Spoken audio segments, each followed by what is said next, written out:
Magandang araw po mga ka-59, kamusta po kayo? Pag-usapan po natin itong Security Guards Code of Conduct. Ito po ay napapaloob sa ating pong Republic Act 5487 under po ng Rule 10 Section 1C. Ito po ay yung mga pamantayan ng pag-uugali o gawi na dapat sundin po nating mga security guard. So, simulan na po natin.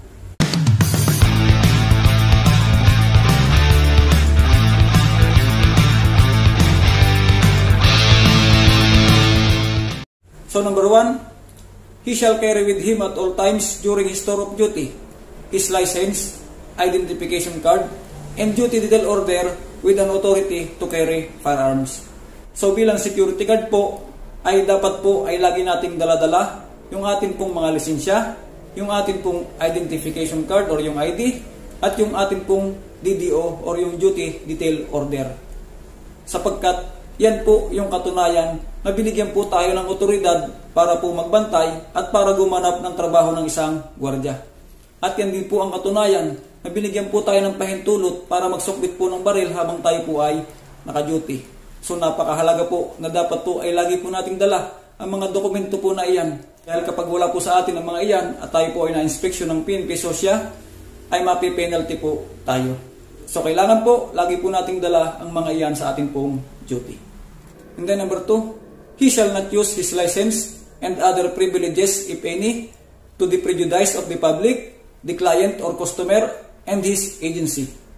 So bilang security guard po, hindi po natin gagamitin ang ating pong lisensya at pribilehiyo para po sa kapinsalaan o pananamantala sa publiko, sa kliyente, at sa ating pong ahensya.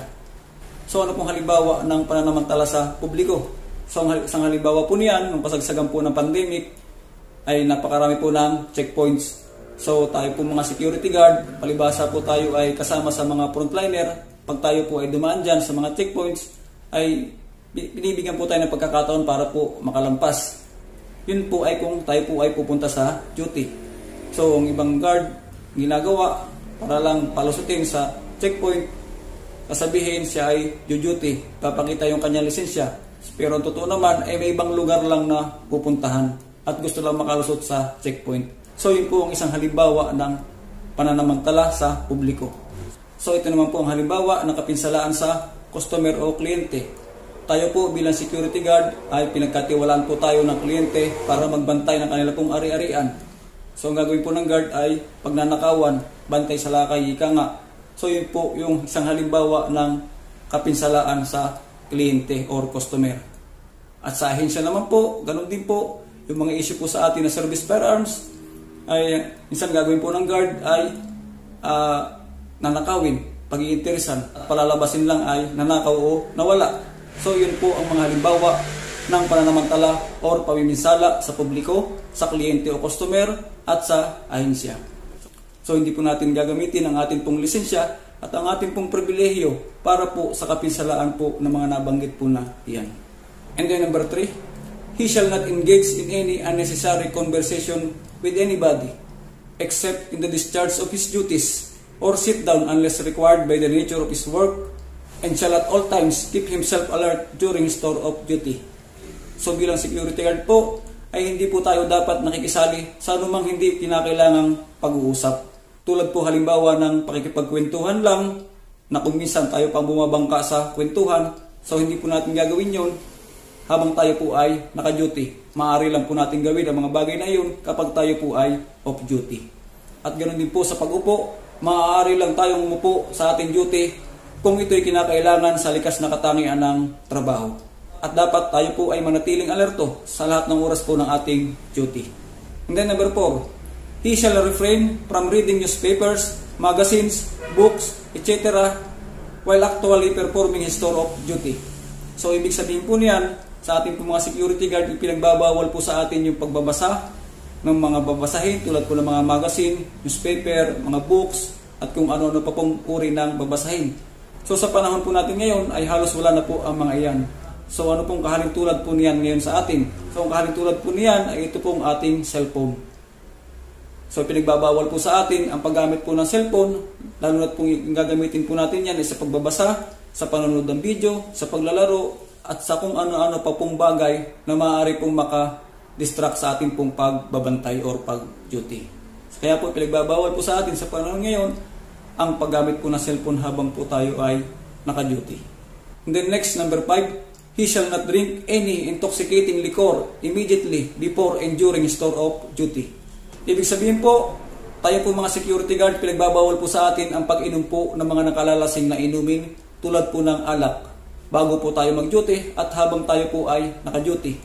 So bakit po? So dahil po pag tayo po ay uminom ng alak ay nawawala po yung ating alertness. Babawasan din po yung ating ability to sense at hindi po tayo makapagre-respond din ng tama at mabilis sa mga mapanganib po na sitwasyon at nababawasan po ang ating abilidad para makapag-perform po tayo ng maayos sa ating duty.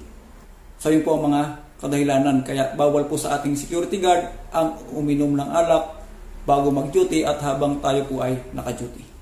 Number 6, he shall know the location of the fire alarm box here at his post and sound the alarm in case of fire or disorder. So ibig sabihin po, dapat po ay alam po nating mga security guard kung saan po naroroon ang pinakamalapit na fire alarm box sa ating pong post or area of responsibility. Dahil kapag po may sunog or kaguluhan, ay madali po natin itong may sasound at makapagbibigay po kaagad tayo ng hudyat sa mga empleyado at sa lahat po ng tao sa ating pong area of responsibility. So kapag bago po tayo sa isang pwesto, ay isa po yan sa unang-una po nating dapat hinahanap kung saan po ang kinalalagyan po ng fire alarm box. Dahil napaka-importante po niyan. And then number 7, he shall know how to operate any fire extinguisher at his post. So dapat po alam nating mga security guard kung paano ang paggamit po ng fire extinguisher na nasa ating pong mga pwesto. So lagi lang po natin tatandaan para po hindi natin malimutan kung paano po ang tamang paggamit ng fire extinguisher ay lagi lang po natin tatandaan yung acronym na PASS or yung PASS. So P is pull the pin, A is aim the nozzle to the base of fire, S is squeeze the lever, and another S sweep side to side. So yan po yung tama pong paggamit ng fire extinguisher.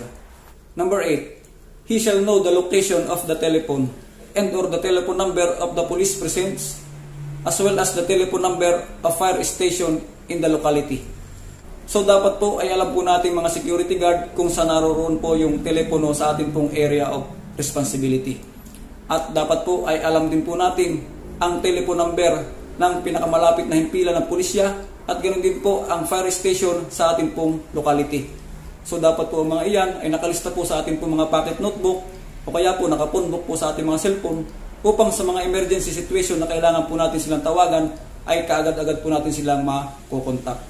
Number 9, he shall immediately notify the police in case of any sign of disorder, strike, riot, or any serious violation of the law.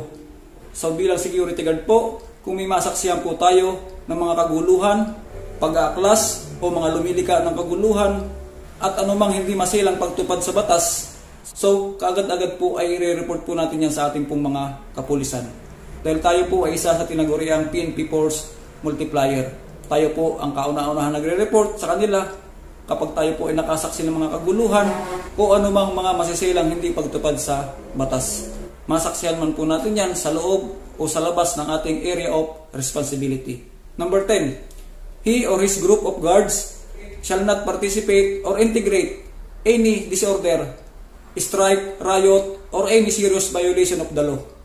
So ibig sabihin po, bilang security guard ay hindi po tayo dapat nakikisali o nakikisangkot at nagpapasimuno sa anumang uri ng kaguluhan, pag-aaklas o anumang masilang hindi pagtupad sa batas. And then number 11, he shall assist the police in the preservation and maintenance of peace and order and in the protection of life and property, having in mind that the nature of his responsibilities is similar to that of the latter. So ibig sabihin po, tayo po mga security guard, dapat po ay magiging katuwang po tayo ng ating mga kapulisan sa pangangalaga at pananatili ng kapayapaan at kaayusan at sa pagproteksyon ng buhay at ari-arian.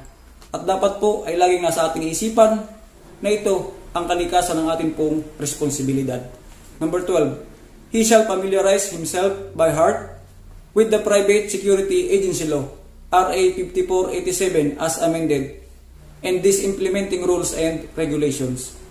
So kinakailangan po sa ating pong mga security guard ang kabatiran po sa ating pong Republic Act 5487 dahil naririyan po yung mga batas at regulasyon para po sa ating mga security guard. So, and then number 13, when issued a firearms, he should not lend his firearms to anybody. Ibig sabihin po, kapag tayo po ay inisyuhan ng service firearms sa ating pong duty, ay hindi po natin ito pinahihiram kung kani-kanino. Hindi po natin ito pinahahawak kung kani-kanino.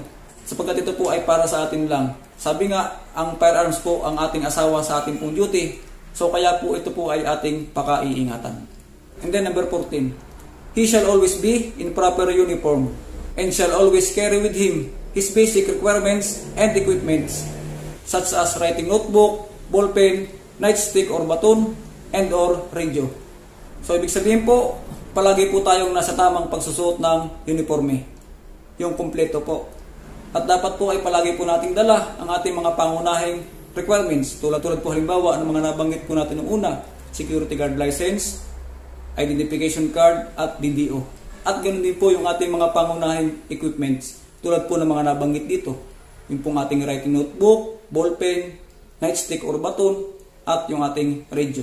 At ganoon din po yung iba pa po nating equipments. So kaya po, pag tayo po ay nagjo-duty, dapat po tayo ay kumpleto sa ating mga requirements, documents, at yung ating mga equipments.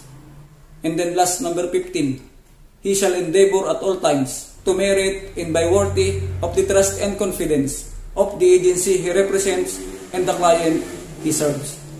So ibig sabihin po, dapat po ay tayo ay lagi nagsisikap o nagpupunyagi upang maging karapat-dapat sa pagtitiwala at kumpiyansa ng ahensya ng ating kinakatawanan at ng kliyente na ating pinaglilingkuran. So yan po yung ating security guard code of conduct. So kailangan po nating sundin at gawin ang mga pamantayan po na iyan. Sapagkat yan po ang nakasaad sa ating pong Republic Act 5487. Sa ikaayos po ng pagtupad ng ating tungkulin bilang security guard. So yan po, sana po ay muling nakatulong sa inyo. Maraming salamat po. Hanggang sa muli po.